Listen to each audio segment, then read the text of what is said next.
Halo semuanya, balik lagi dengan saya.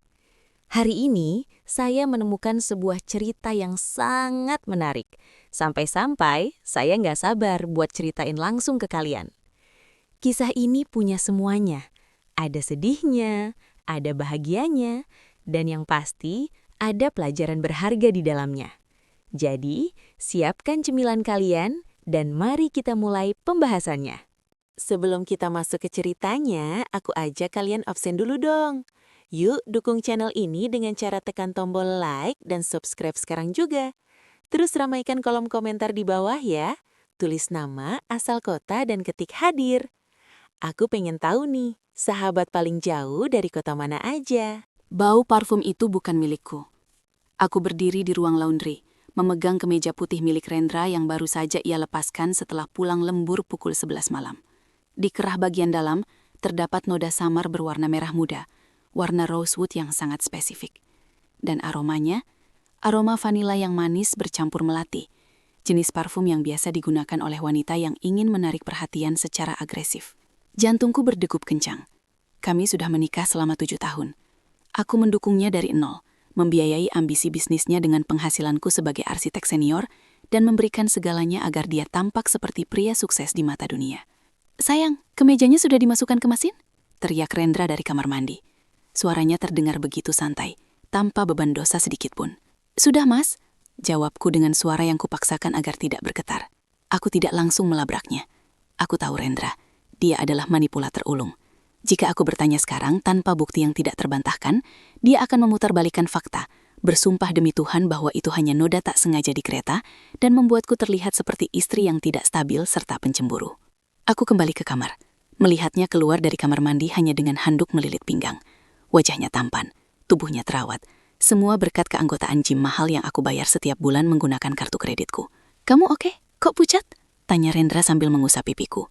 Sentuhannya yang biasanya membuatku hangat, kini terasa seperti lendir yang menjijikan. "Hanya sedikit pusing, mungkin kurang tidur karena proyek baru." Aku tersenyum tipis, sebuah senyuman yang akan menjadi topeng baja mulai malam ini. Malam itu saat Rendra sudah terlelap dan dengkur halusnya memenuhi ruangan, aku mengambil ponselnya yang diletakkan di nakas. Ia baru saja mengganti kode sandinya. Namun, dia lupa bahwa aku adalah orang yang membantunya mengatur sinkronisasi cloud di laptop kerjanya. Aku membuka laptop di ruang kerja. Saat sinkronisasi selesai, aku melihat sebuah folder tersembunyi jauh di dalam direktori sistem dengan nama Proyek Masa Depan. Aku membukanya dengan tangan yang dingin seperti es. Isinya bukan draft bisnis atau kontrak vendor. Isinya adalah foto-foto liburan singkat ke Bali minggu lalu, saat dia pamit pergi untuk perjalanan dinas ke Surabaya. Di foto itu Rendra merangkul seorang wanita di tepi pantai pribadi saat matahari terbenam. Wanita itu mengenakan topi lebar yang menutupi sebagian wajahnya, tapi saat aku memperbesar foto tersebut, duniaku seolah runtuh hingga ke dasar yang paling gelap. Wanita itu mengenakan gelang kaki perak dengan lilintin huruf S.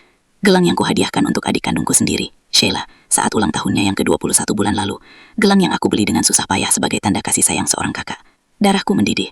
Rasa sakitnya berlipat ganda hingga menyesakkan nafas.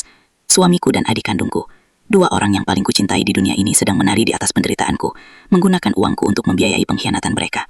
Aku menutup laptop perlahan. Aku tidak menangis. Anehnya, air mata itu tertahan oleh api kemarahan yang kini membeku menjadi rencana. Rendra akan berulang tahun ke-35 dalam 2 minggu lagi. Dia menginginkan pesta besar untuk memamerkan kesuksesannya kepada rekan bisnis dan keluarga besar. "Akan kuberikan pesta yang tidak akan pernah kau lupakan seumur hidupmu, Mas.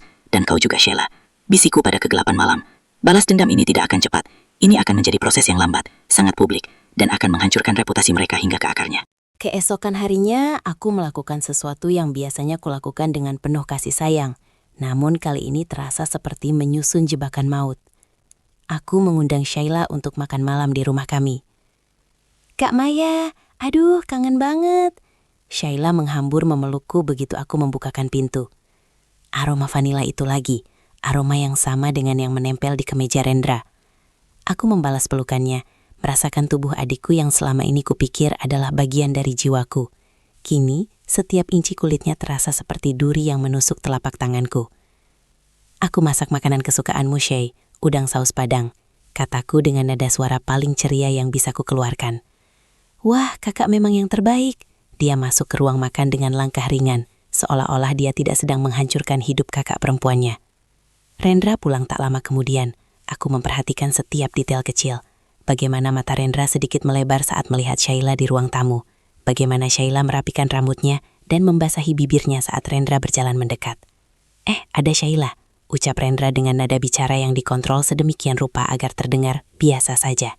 Tapi bagiku yang sudah hidup bersamanya selama 7 tahun, nada itu terdengar sangat tegang. Halo Kak Rendra, ganggu nggak nih aku numpang makan? Shaila mengerling manja. Di meja makan, sandiwara dimulai. Aku sengaja banyak bertanya tentang pekerjaan Shaila. Shay, gelang kaki yang kakak kasih waktu itu mana? Kok nggak dipakai? Shaila tersedak air minumnya. Rendra pun mendadak sibuk dengan nasinya.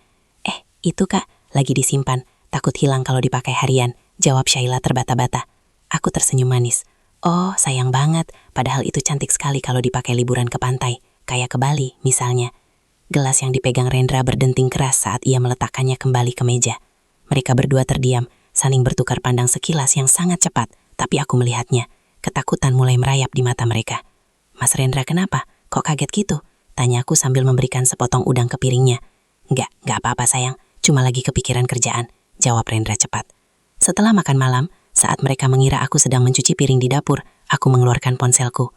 Aku sudah memasang aplikasi penyadap suara di tablet yang sengaja kutinggalkan di ruang tamu, tersembunyi di balik tumpukan majalah arsitektur. Melalui earpiece nirkabel, aku mendengar bisikan mereka. Gila, hampir saja. Kamu jangan pakai barang dari dia kalau mau ketemu aku, desis Rendra. Aku kan lupa sayang, lagian Kak Maya nggak bakal curiga. Dia kan naif banget, balas Shaila dengan nada mengejek.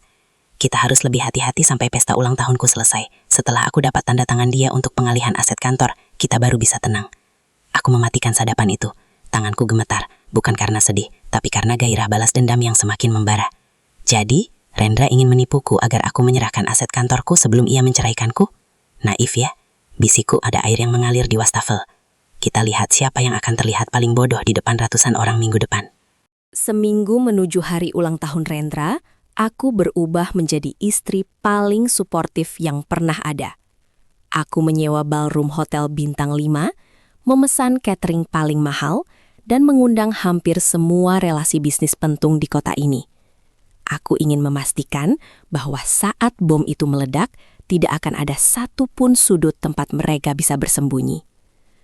Mas, aku ingin pesta ini jadi yang paling berkesan, kataku saat kami sarapan. Aku bahkan meminta Shaila untuk membantuku memilihkan dekorasi dan tema. Dia kan seleranya anak muda, pasti kamu suka. Rendra hampir tersedak kopinya. Shaila, kamu tidak mau repot-repot sayang. Kamu kan sedang sibuk dengan proyek arsitektur baru itu. Nggak apa-apa mas, justru aku senang. Shaila kan adikku, dia pasti tahu apa yang terbaik buat kakak ipar kesayangannya. Aku tersenyum lebar, menunjukkan deretan gigi yang rapi. Sementara di dalam hati, aku sedang membayangkan mereka berdua membusuk. Rendra tampak lega. Ia mungkin berpikir aku benar-benar si istri naif yang tidak tahu apa-apa. Terima kasih Maya, kamu memang luar biasa. Siangnya, aku bertemu Shaila di butik gaun malam. Aku menyuruhnya memilih gaun terbaik untuknya. Kak, serius aku boleh pilih yang mana saja? Tanya Shaila dengan mata berbinar rakus. Ia memilih sebuah gaun merah marun dengan potongan dada rendah yang sangat provokatif, persis seperti karakter aslinya. Tentu Shay, pilih yang paling cantik. Aku ingin semua orang melihatmu di pesta itu, kataku sambil mengelus bahunya. Kamu akan menjadi pusat perhatian, aku janji. Shaila memelukku erat. Makasih Kak Maya, kakak baik banget, aku jadi merasa bersalah. Merasa bersalah kenapa? Tanyaku dengan nada datar. Maksudku, merasa bersalah karena sudah merepotkan kakak terus, ia berdalih dengan wajah memerah. Di sela-sela persiapan pesta, aku tidak diam saja. Aku menyewa seorang detektif swasta untuk melacak apartemen rahasia yang disewa Rendra. Ternyata benar, ia menyewa sebuah unit atas nama asistennya, namun Shaila terlihat keluar masuk dari sana hampir setiap hari. Detektif itu mengirimkan foto-foto mereka yang sedang berciuman di lobi apartemen, rekaman saat mereka masuk ke kamar, hingga bukti transfer uang dari rekening Rendra ke rekening Shaila, uang yang seharusnya digunakan untuk cicilan kantor kami. Malamnya, Rendra datang ke ruang kerjaku membawa map hitam. Ini dia momen yang kutunggu. Sayang, ini dokumen pengalihan aset yang kita bicarakan kemarin untuk perluasan kantor cabang baru. Katanya dengan nada persuasif yang sangat manis. Kamu tinggal tanda tangan di sini, biar besok aku bisa urus ke notaris. Aku mengambil map itu, isinya benar-benar jebakan. Jika aku tanda tangan, seluruh hak kepemilikan biro arsitekturku akan jatuh ke tangannya secara penuh. Kenapa buru-buru mas? Bagaimana kalau kita tanda tangani di malam pesta saja, sebagai kejutan kecil di hadapan relasi kita, bahwa kita semakin solid dalam bisnis? Usulku. Mata Rendra berbinar. Ia pasti berpikir ini adalah kemenangan ganda, mendapatkan harta dan tetap memiliki wanita simpanan. Ide bagus sayang, itu akan terlihat sangat impresif di depan klien. Aku menutup map itu dengan senyum kemenangan. Iya mas, itu akan sangat impresif. Aku segera menghubungi tim IT dan editor video yang sudah kusewa secara khusus. Kalian sudah punya semua bahannya? Pastikan transisinya halus. Aku ingin video kenangan manis ini punya kualitas 4K. 2 hari sebelum pesta, aku memutuskan untuk melakukan langkah yang paling berisiko. Berdasarkan informasi dari detektif swasta, aku tahu Rendra dan Sheila akan bertemu di apartemen rahasia mereka pada jam makan siang. Rendra beralasan ada rapat mendadak dengan kontraktor, sementara Sheila pamit untuk fitting baju terakhir. Aku tidak ke sana untuk melabrak mereka. Belum saatnya. Aku menggunakan kunci duplikat yang berhasil dibuat oleh detektifku. Begitu aku melangkah masuk, bau pengharum ruangan Ocean Breeze menyambutku, aroma yang sering tercium di mobil Rendra belakangan ini. Apartemen itu tidak terlalu besar, tapi mewah. Semua perabotannya tampak baru. Kemungkinan besar dibeli menggunakan kartu kredit tambahan yang tagihannya disembunyikan dariku. Dengan tangan yang dibungkus sarung tangan lateks agar tidak meninggalkan jejak, aku mulai bekerja. Aku memasang 3 kamera mikroskopis yang menyamar sebagai skrup di sudut plafon. 1 di ruang tengah, 1 di dapur, dan 1 yang paling penting, di kamar tidur. Nikmatilah panggung kalian selagi bisa, bisikku Betir. Baru saja aku hendak keluar, suara kunci pintu berputar. Jantungku serasa mau copot. Aku segera masuk ke dalam lemari besar di lorong depan, menyelip di antara deretan kemeja cadangan Rendra yang belum pernah kulihat sebelumnya. Pintu terbuka. Suara tawa genit Sheila terdengar begitu nyaring. "Mas, kamu yakin Kak Maya nggak bakal curiga soal dokumen itu?" tanya Sheila. Aku bisa mendengar bunyi tas yang diletakkan di meja. Dia terlalu sibuk dengan egonya sebagai arsitek hebat Shay. Dia pikir aku sujud di kakinya karena dia yang membiayai semuanya. Suara Rendra terdengar penuh kemenangan, nada bicara yang tidak pernah ia tunjukkan di depanku. Begitu dia tanda tangan di panggung besok, aku akan langsung mengajukan cerai minggu depannya. Kita bisa pindah ke apartemen yang lebih besar di pusat kota. Terus, gimana soal keluarga besar? Mama sama papa pasti marah kalau tahu kita. Halah, uang bisa membungkam segalanya sayang. Begitu kita pegang aset perusahaannya, mereka juga bakal ikut kita. Maya itu cuma batu loncatan. Aku memejamkan mata di dalam kegelapan lemari, meremas kain kemeja di sampingku hingga kuku-kukuku memutih. Rasa sakit itu sudah hilang, digantikan oleh kedinginan yang mematikan. Mereka bukan hanya mengkhianatiku secara fisik, mereka merencanakan pembunuhan karakter dan finansial terhadapku. Aku mendengar suara kecupan basah dan tawa mereka yang menjijikkan berpindah ke arah kamar. Begitu pintu kamar tertutup, aku segera keluar dari lemari dengan langkah tanpa suara dan melesat keluar dari apartemen itu. Di dalam mobil, aku membuka laptop dan memeriksa sambungan kamera yang baru kupasang. Gambarnya jernih, audionya tajam. Aku merekam semuanya, percakapan mereka tentang bagaimana mereka menertawakan kenaifanku dan rencana mereka untuk membuangku setelah pesta. Aku menelpon editor videoku. Tambahkan klip audio terbaru ini di bagian akhir video. Aku ingin ada subtitle besar di bawahnya, agar tamu di barisan belakang pun bisa membaca rencana busuk mereka dengan jelas. "Siap Mbak Maya, ini akan jadi film pendek horor terbaik tahun ini," jawab editor itu dengan kagum sekaligus ngeri. Aku menatap cermin spion, memandangi wajahku sendiri. Aku tidak lagi melihat istri yang tersakiti. Aku melihat seorang algojo yang sedang menghitung mundur waktu eksekusi. Balas dendam terbaik tidak hanya menghancurkan hati, tapi juga mematikan sumber daya. Aku tahu, Rendra adalah parasit yang hidup dari inang yang kaya. Jika aku hanya mempermalukannya tanpa memutus aliran dananya, dia masih bisa bertahan. Aku harus memastikan dia jatuh ke titik nol, atau bahkan minus. Pagi itu aku tidak pergi ke biro arsitekturku. Aku pergi menemui Pak Baskara, seorang pengacara perceraian yang dikenal sebagai hiu darab di kalangan hukum. "Saya ingin perceraian yang bersih bagi saya, tapi berdarah bagi dia," kataku sambil meletakkan map berisi bukti-bukti yang sudah kukumpulkan. Pak Baskara menyesap kopinya, menatap foto-foto Rendra dan Sheila dengan alis terangkat. "Ini pengkhianatan ganda, sangat menjijikan. Apa target utama Anda, Bu Maya?" "Saya ingin dia pergi hanya dengan pakaian yang melekat di badannya. Saya ingin semua aset yang ia klaim sebagai milik bersama kembali ke tangan saya sepenuhnya, termasuk apartemen rahasia yang ia sewa menggunakan uang perusahaan saya." Pak Baskara tersenyum tipis. Sangat bisa dilakukan. Apalagi dia berniat melakukan penipuan aset dengan dokumen yang ia bawa itu. Itu bisa masuk ranah pidana. Setelah dari kantor hukum, aku bergerak ke bank. Sebagai pemegang saham tunggal dan direktur utama biro arsitektur kami, aku memiliki hak penuh untuk melakukan restrukturisasi rekening. Aku memindahkan seluruh dana cadangan perusahaan ke rekening pribadi baru yang tidak bisa dilacak oleh Rendra. Aku juga membatalkan polis asuransi jiwa atas nama Rendra yang preminya mencapai puluhan juta per bulan, serta mencabut haknya sebagai pemegang kartu kredit korporat. Aku sengaja mengatur agar kartu tersebut baru akan ditolak, decline, tepat pada malam pesta. Sore harinya aku pulang dan menemukan Rendra sedang mencoba jas pesanan khususnya seharga 50 juta rupiah. "Gimana sayang, aku terlihat seperti pengusaha sukses kan?" tanyanya sambil mematut diri di depan cermin besar. "Sangat sukses mas, kamu terlihat seperti pria yang memiliki segalanya," jawabku sambil membantunya merapikan dasi. Tanganku menyentuh lehernya, dan aku membayangkan betapa cepatnya rasa percaya diri ini akan runtuh dalam 48 jam ke depan. "Jangan lupa besok malam ya, dokumen itu. Kita tanda tangani di panggung setelah potong kue," Rendra mengingatkan, matanya berbinar serakah. "Tentu mas, aku sudah menyiapkan pena khusus untuk momen itu." Aku masuk ke kamar mandi dan segera mencuci tanganku dengan sabun hingga merah. Setiap kali menyentuhnya, aku merasa terkontaminasi. Malam itu aku menerima pesan dari Sheila. "Kak, aku sudah fitting gaun merahnya. Aku bakal cantik banget besok. Mas Rendra, maksudku Kak Rendra pasti bangga punya adik ipar kayak aku." Aku membalasnya dengan tenang. "Ya Sheila, kamu akan menjadi pusat perhatian yang tak terlupakan. Sampai jumpa di pesta." Semua bidak catur sudah berada di posisinya.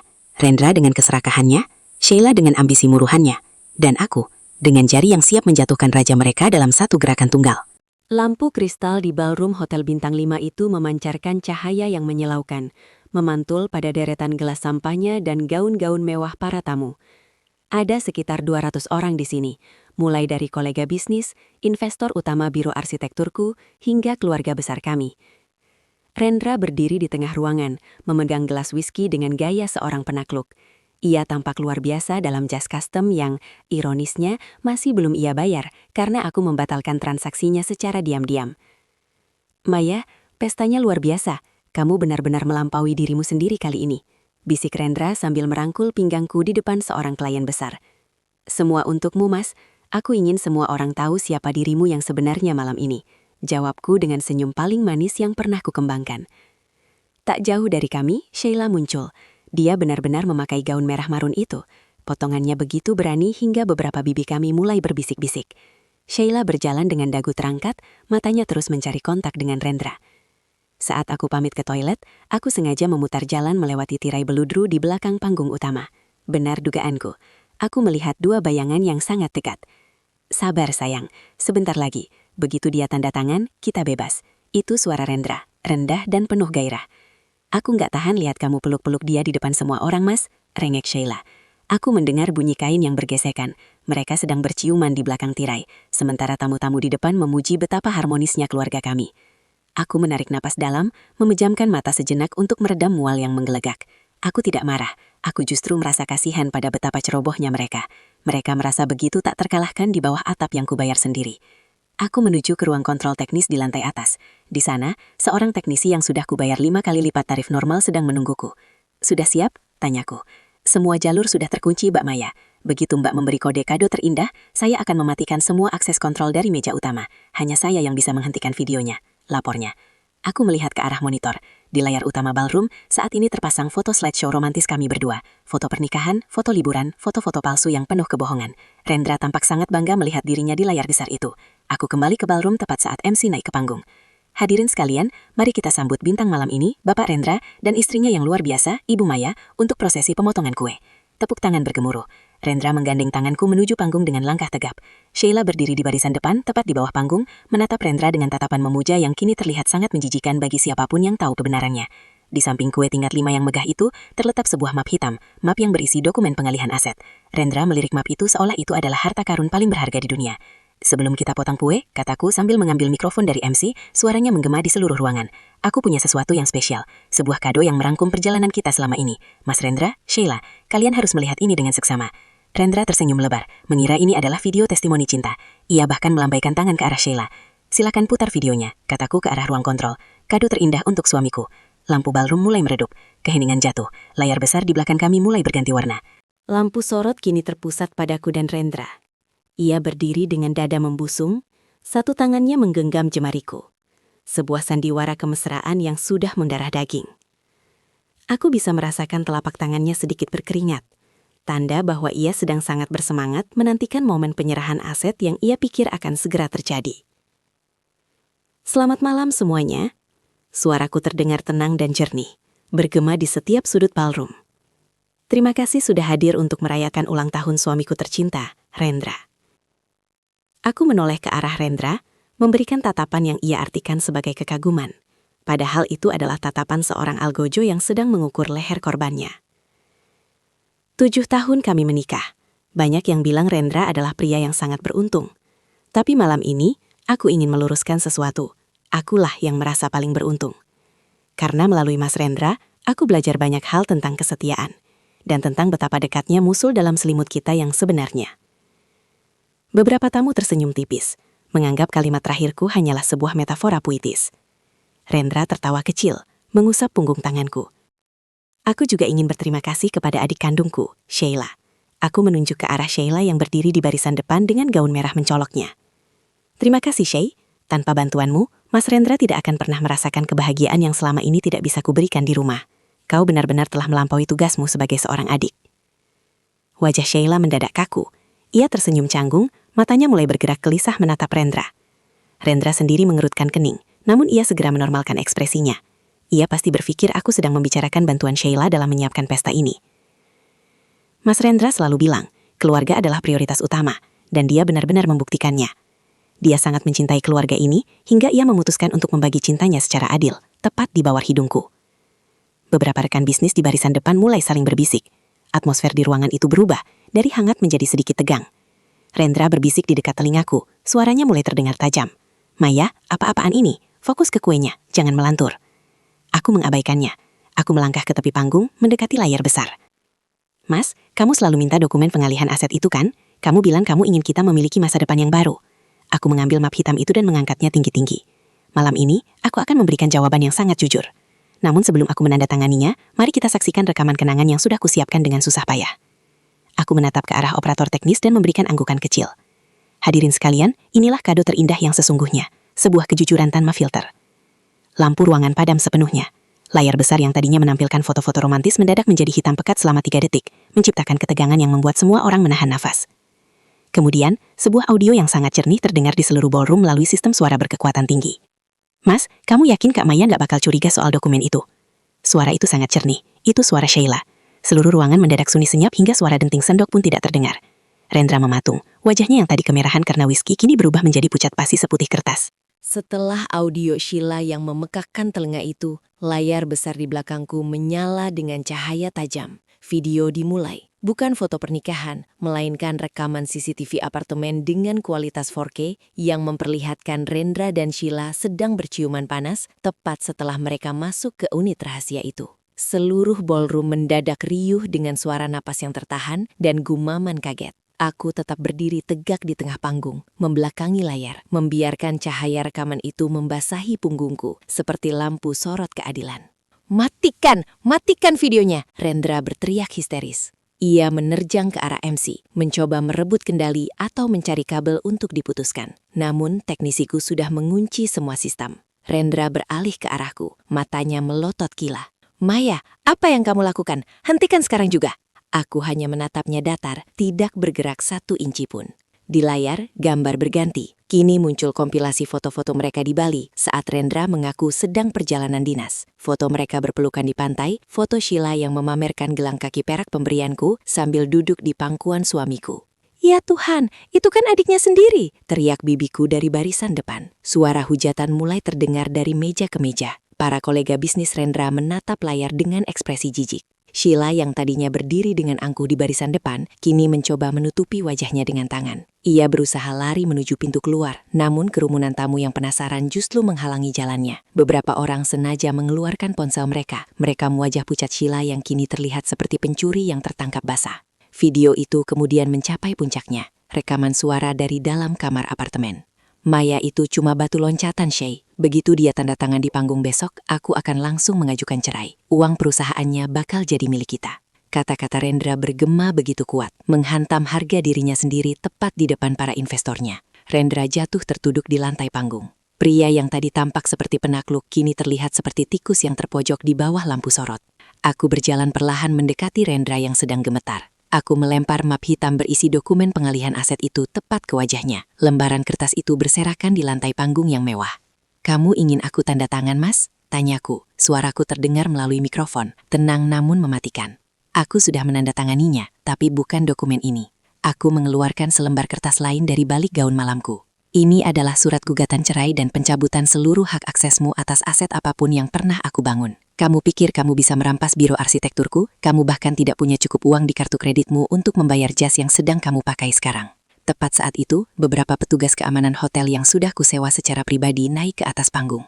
"Bapak Rendra, mohon maaf. Pembayaran untuk pesta ini baru saja dibatalkan karena kartu kredit Anda ditolak. Kami harus meminta Anda dan Nona di bawah sana untuk segera meninggalkan gedung ini," ucap kepala keamanan dengan suara yang sangat keras agar didengar semua orang. Rendra menatapku dengan kebencian yang dalam, namun ia tidak bisa berkata apa-apa. Seluruh dunia yang ia bangun di atas kebohongan baru saja runtuh berkeping-keping, dan aku adalah orang yang menarik pemicunya. Pesta itu bukan lagi sebuah perayaan. Itu telah berubah menjadi ruang pengadilan publik. Rendra mencoba berdiri. Wajahnya yang tadi pucat kini mulai memerah karena malu yang bercampur amarah. Ia mencoba meraih lenganku, mungkin untuk menyeretku turun. Tapi para petugas keamanan segera mencekal pundaknya dengan kuat. "Lepaskan aku! Maya, kau akan menyesali ini. Ini fitnah. Video itu editan!" teriak Rendra dengan suara parau, mencoba membangun pembelaan terakhir yang menyedihkan. "Editan?" Aku mengambil ponselku, lalu menekan sebuah tombol. Suara desahan dan percakapan menjijikan mereka kembali terputar lewat sound system. Kali ini dengan visual yang lebih eksplisit dari kamera tersembunyi di kamar tidur apartemen. "Apakah teknologi sekarang sudah bisa mengedit keringat dan pengkhianatan sedalam ini, Mas?" Seluruh tamu bersorak menghujat. Sheila yang terjepit di antara kerumunan tamu mulai menangis histeris. Ibu kami, yang baru saja menyadari apa yang terjadi, berjalan mendekati Sheila. Aku mengira ibu akan memeluknya, tapi sebuah tamparan keras mendarat di pipi Sheila. "Kau menghancurkan kakakmu sendiri, demi pria ini!" teriak ibu dengan suara pecah. Itu adalah pemandangan yang menyakitkan, tapi perlu. Rendra menatap ke arah kerumunan, mencari dukungan dari rekan bisnisnya. Namun pas CEO dari perusahaan investasi yang selama ini menjadi penyokong dana Rendra justru melangkah maju. Ia menatap Rendra dengan pandangan jijik. "Rendra, kerjasama kita batal. Aku tidak berbisnis dengan pria yang tidak punya integritas moral bahkan terhadap istrinya sendiri. Dan pastikan kau melunasi hutang piutangmu ke bank, karena aku akan menarik semua jaminanku besok pagi." Wajah Rendra seketika layu. Itu adalah vonis mati bagi karirnya.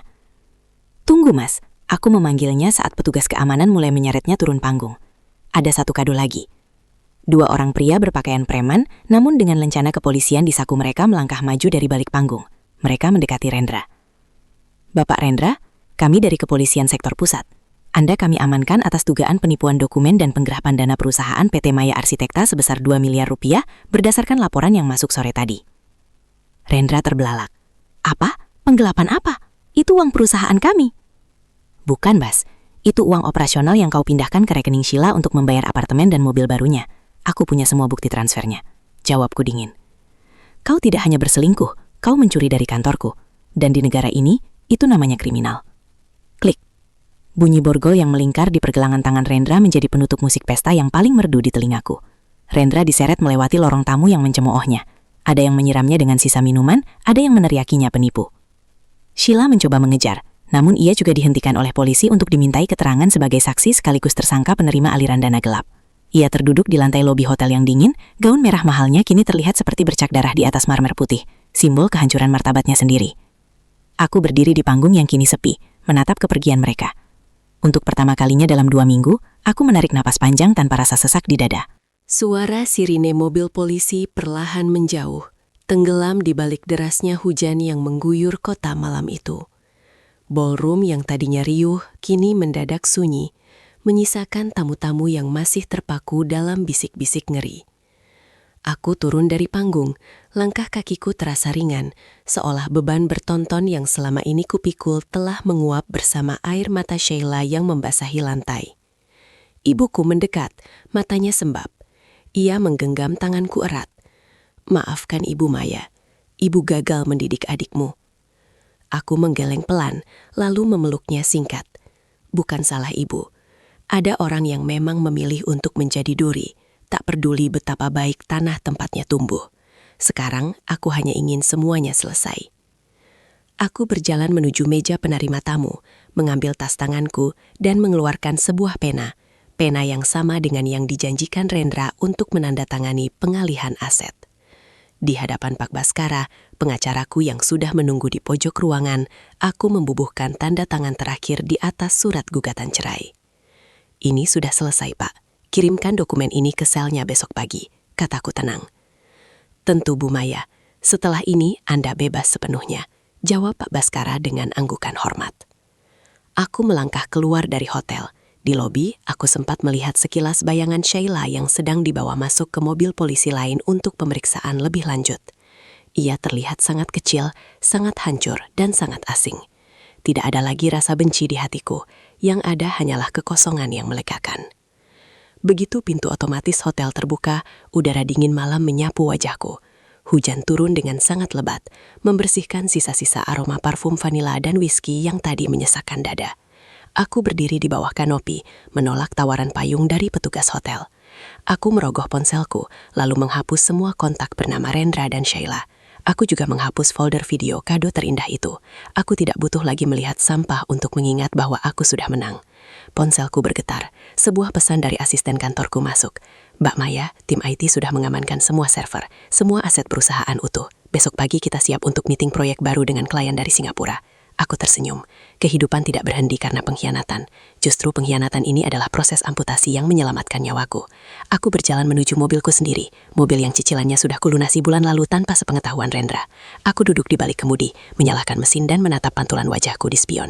Tidak ada lagi istri yang naif, tidak ada lagi wanita yang bisa dimanipulasi. Aku menginjak pedal gas, meninggalkan hotel bintang 5 itu di spion belakang. Di depanku, jalanan yang basah memantulkan cahaya lampu kota yang berwarna-warni. Untuk pertama kalinya dalam 7 tahun, aku tidak tahu apa yang akan terjadi besok, dan aku merasa sangat bahagia karena itu. Warisan terbaikku bukanlah biru arsitektur atau uang di bank, melainkan harga diriku yang berhasil kupungut kembali dari lumpur pengkhianatan. Malam ini, aku tidur sebagai satu-satunya pemilik masa depanku sendiri. Tamat. Oke, itu dia pembahasan kita hari ini. Gimana? Cukup bikin geleng-geleng kepala, kan? Saya harap kalian dapat sesuatu dari video ini, atau minimal bisa nemenin waktu luang kalian. Jangan lupa subscribe kalau kalian nggak mau ketinggalan cerita-cerita menarik berikutnya yang bakal saya bahas. Makasih udah mampir di channel ini.